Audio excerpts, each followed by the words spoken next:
Hi friends, good morning. Hi Burn 131, Boker Tov. Are we ready for circle time? We're going to say crisscross applesauce, hands in our lap, eyes on our teacher, and listening ears on. Good morning, good morning, good morning to you. Good morning, and how do you do? Good morning to Benjamin. Good morning to Ava. Good morning to Emmy. Good morning to Kenton. Good morning to Noah. Good morning, Ethan A. Good morning to Ellie. Good morning to Aurora. Good morning to Frankie. Good morning to Adeline. Good morning to Xander. Good morning, Evangeline. Good morning to Ethan L. Good morning to Nathan. Good morning to Isaac. Good morning, everyone. Good morning, good morning, good morning to you.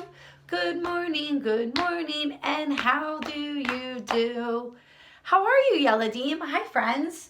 So remember, this week is the week of the young child. This week is all about you. So yesterday was Music Monday. Today is Tasty Tuesday. And we're going to read some really fun books about food. But before we do that, we're going to do our calendar. So we're going to do January, February, March, April, May, June, July, August, September, October, November, December, 12 months of the year. September, October, November, December, January, February, March, April. It's the month of April. We're going to do our Days of the Week song. Days of the Week. Days of the Week. Days of the Week. Days of the Week. Days of the Week. There's Sunday and there's Monday. There's Tuesday and there's Wednesday. There's Thursday and there's Friday. And then there's Saturday. Days of the Week. Days of the Week. Days of the Week. Days of the Week. Days of the Week. So we started with Monday. Yesterday was Monday. Today is Tuesday. Today is Tuesday. That makes tomorrow, Wednesday. Tomorrow is Wednesday. Today, look outside. You can see it right here in the corner of my screen. It's really sunny outside today. Today's going to be a great sunny day. It might be a little chilly, but really sunny. So try to get outside and enjoy the day today. The year here is 2020. And the year in Israel is 5780. My friends, do we know what day it is? Let's count. We're going to see. I don't know if you can recognize this number, but let's count and see. 1, 2, 3, 4, 5, 6, 7, 8, 9, 10, 11, 12, 13, 14. Today is April Tuesday, the 14th. So it's the 14th day of April. Can you believe it? It's almost halfway through April. Oh my goodness, I can't believe it. Well, today we're going to read one Passover book, and 2 books about food. And this one's kind of about food. It kind of goes with what I wanted you guys to do today. I sent you an email this morning. I really would love my friends to try to set the table today. So parents, if you get the email, you can make the little placemat, kind of show them where things go, but it would be really great for independent skills for them to set the table today. So hopefully maybe we can do that for lunch or dinner today. Maybe moms and dads will let you set the table. We're going to read a story for Passover called Only 9 Chairs. When you invite people for Passover, sometimes you got to make sure you have enough chairs. At our Seder tonight, 19 guests are expected. No uncles forgotten, no cousins neglected. That makes 19 noses and 38 thumbs and a whole lot of freckles if everyone comes. So if they're going to have 19 guests, are 9 chairs going to be enough? I don't think so. We have plenty of silverware, glasses and dishes, enough food for seconds. The house smells delicious. For all of these guests, we have seating for 9. Will some have to stand while the others recline? Let's see. We have lots of room, but not enough chairs. Could some sit in the attic or on bookshelves in pairs? Do we sit in the attic? No. Do we sit on bookshelves to eat our food? No. What about, can they sit in the sink, soaking suds with the pans? Can they camp out in the carport in empty trash cans? No. Do we sit in trash cans or do we sit in the sink? That's silly. That is so silly. Should they sit on the ledges? Should they sit on the stairs? We have 19 people, but only 9 chairs. So should they sit on the stairs? Should they sit on the ledges? On the shelves? That's silly. For kiddish, we stand. That's not a chore. So everybody stands up for the kiddish at the table. But when we sit down, half of us land on the floor because they don't have enough chairs. But that isn't right. No, it just isn't fair. I've got an idea. We're all going to sit on 1 chair. Can 19 people sit on 1 chair? That is just crazy. 19 people can't fit on 1 chair? Really? What do you think? When we get back to school, what do you think? Should we all try to sit on 1 chair for snack time? I think that would be kind of silly. We read the Haggadah. We sing songs filled with hope with 1 book at the bottom and a long periscope. It's like a big telescope that goes all the way down. That's crazy. When it comes time to wash, Aunt Tilly can pour. We hold out our hands, but we're going to need drains on the floor. It's like everyone's getting a shower. She pours all the water to wash everybody's hands, but everybody else is getting wet. Everybody's going to be soaking wet at the Seder. Parsley, it's next. Here's how we dip it. We use fishing rods. Try not to drip it. So they're going to use fishing rods for their parsley. The night's filled with matzah. We break it and hide it at crumbs pile up. We are hidden inside it. So really, they break the matzah to make afikomen, but they turn into the afikomen because you can't find the people. They get lost in the broken matzah.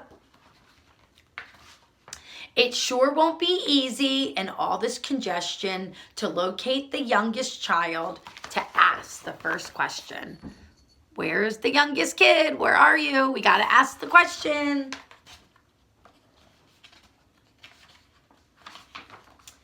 Each time we drink, we recline to one side. It's a hazard to us, but we do it with pride.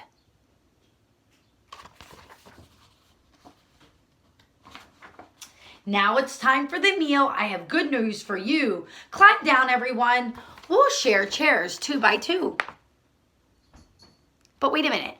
9 chairs times 2 is 18 people. One person's still not going to have a chair. While the lefties are eating, the righties will drink. We'll switch in the middle. That's fair, don't you think?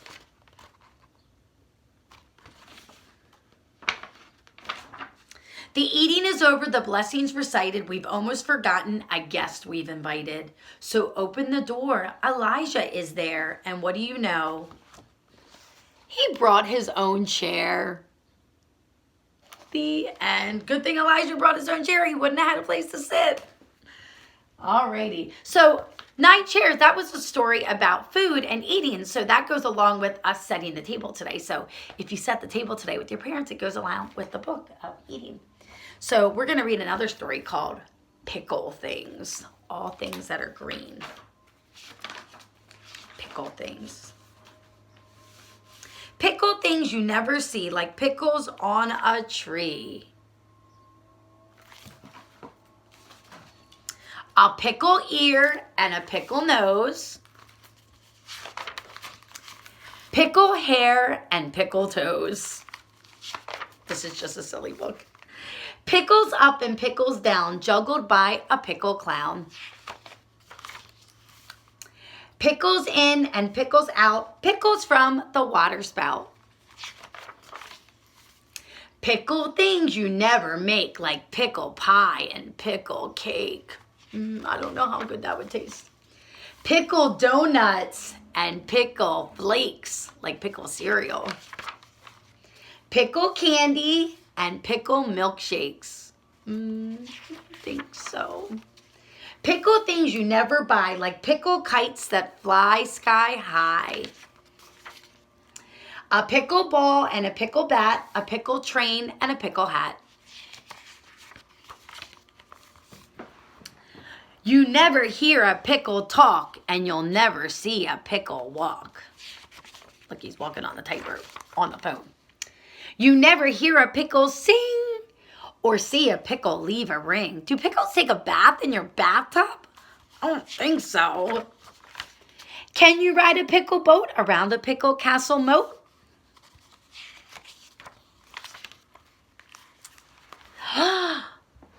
Or ever steer a pickle bike down a pickle street or a pickle pike? Ever fly a pickle plane through pickle snow and pickle rain? Or ski a pickle down a slope? Or climb a pickle with a rope? Look at that big pickle mountain. One thing for sure you never do is wear a pickle for a shoe. Do you wear pickle shoes? I don't wear pickle shoes. Of course not, silly.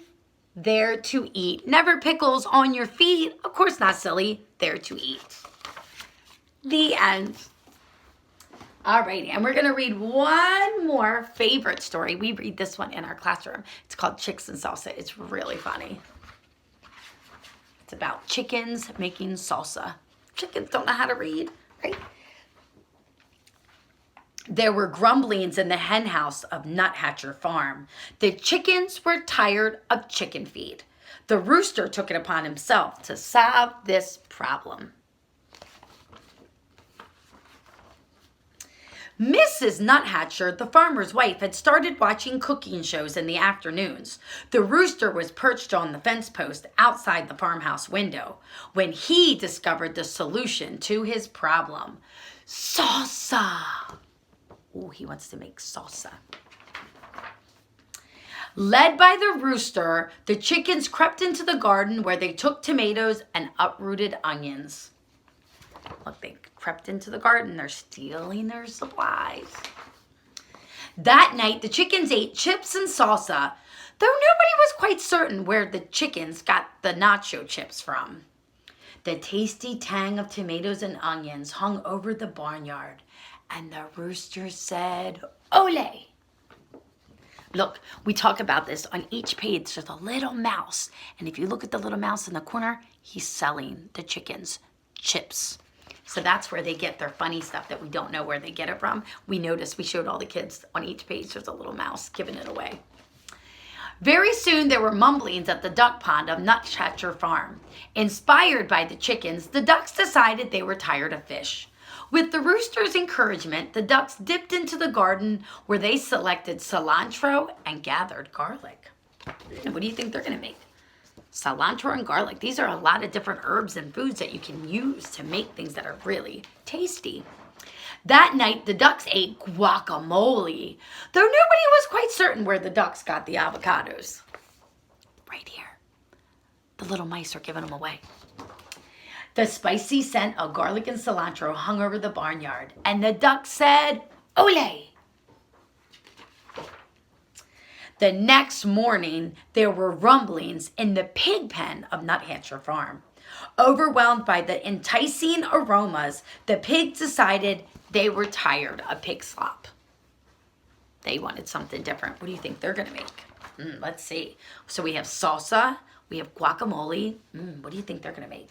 While the rooster distracted Farmer Nuthatcher, the pigs plodded into the garden where they borrowed beans and chopped chilies. Ooh, beans and chilies. Let's see. That night, the pigs ate nachos. Though nobody was quite certain where the pigs got the nacho cheese from. Right here, the little mouse. He's giving away the cheese.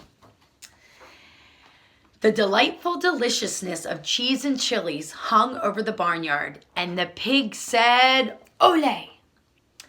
As everyone knows, when a passion for Southwestern cuisine takes hold of farm animals, and so many sumptuous, spicy, and savory scents collide in the barnyard air, it can only lead to one thing. Those are some really descriptive words, aren't they? Talking about all the nice smells.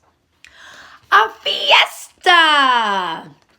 The rooster got things organized. They then returned to his fence post to watch for a good enchilada recipe. The horses decorated the barns. The bull practiced his Mexican hat dance, though nobody was quite certain where the bull got the sombrero. Right here in the corner, the mice, they're giving them away. And the chickens, ducks, and pigs snuck into the garden, but all the spicy Southwestern supplies were gone. The scallions had been stolen, the peppers had been pilfered, and the limes had been lifted. Oh no, there's no food left. Where did it all go? Well, you'll see. But there were slurpings in the kitchen of Nuthatcher Farm. Stirred by the succulent smells in the barnyard, Mrs. Nuthatcher had decided to make tamales for the county fair.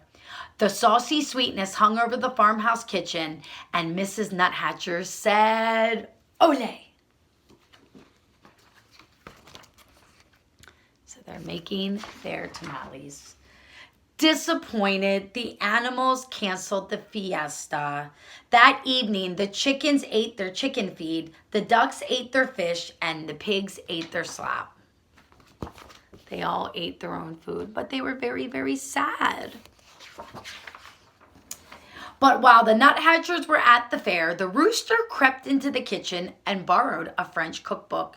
The next morning, the rooster ate crepes with white grapes and champagne sauce, though nobody was quite certain where the rooster learned how to read. Who's reading the book? The mouse.